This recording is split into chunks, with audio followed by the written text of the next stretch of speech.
महर्षि उड़िया बाबा को भी एक उपासक ने प्रश्न किया था कि महाराज जी मन कैसे रुके। तो उड़िया बाबा ने उत्तर दिया, नियम पालन से। यदि हम नियम पर दृढ़ रहें तो मन हमारा क्या कर सकता है। नियम तो परमात्मा देखता है, हम लोग नियम पर दृढ़ नहीं रहते, इसी से हमारे देश की दुर्दशा है। संध्या वंदन तक का नियम जाता रहा है, भजन करने के लिए नियम की बड़ी आवश्यकता। हाँ, बड़े नियम की आवश्यकता है। तो जैसे प्रातः काल से सायंकाल तक की हर व्यक्ति की अपनी एक दिनचर्या होनी चाहिए। ऐसा नहीं कि आज हम 4 बजे उठे, कल 7 बजे उठे, पर फिर मन को आप कंट्रोल नहीं कर पाएंगे।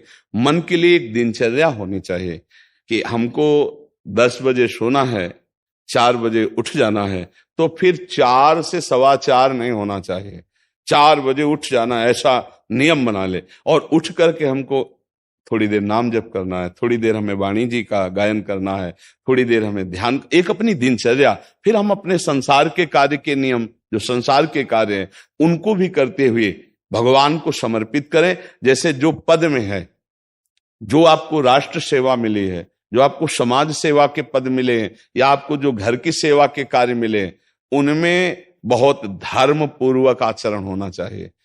अगर आप अधर्म आचरण करते हैं, अपने पद का दुरुपयोग करते हैं, तो आप सुबह जग करके थोड़ा माला चला लीजिए, फिर भी आपका कल्याण नहीं होगा, क्योंकि आप अपने पद का, अपने सेवा का दुरुपयोग कर रहे हैं। जैसे हम जानते हैं कि अधर्म आचरण है, ये अधर्मी है, हमें पता है दोषी है, और वो हमको कुछ धन दे देता है, और हम उसको मुक्त करवाने की बात सोचते हैं, और जो निर्दोष है उसको फंसा देते हैं।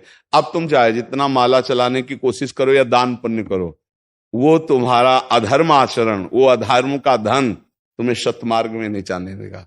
नियम लेना चाहिए कि जिस पद में है, जिस धर्म में है, जिस कर्तव्य में है, चाहे कुछ भी हो जाए, हम अपने कर्तव्य से विमुख नहीं होंगे। जितना जप महान है, उतने कर्तव्य महान है। दोनों बातें समझना है। जब माला फेरा और इसके बाद बेईमानी, अधर्माचरण, इनका कोई नियम नहीं है कि हमें कैसे चलना है, तो वो माला काम नहीं कर पाएगा, क्योंकि उसका तभी सत्य भाव माना जाएगा माला जपला जब धर्माचरण है। धर्माचरण नियम से।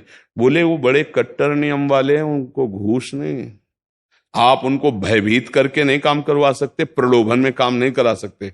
ये हमारी गृहस्थी है ना, तो गृहस्थी के पालन के लिए धन चाहिए, और धन के लिए हम धर्म को आगे रखें, धन को नहीं। धर्म को, हमारा कर्तव्य क्या, प्रायः जैसे पूज्य बाबा ने कहा, आज हमारे देश में बहुत दुर्दशा हो रही है। दुर्दशा हो रही, क्यों? क्योंकि सब अपनी जगह से गलत हो रहे हैं। अगर अपनी जगह हम ठीक रहे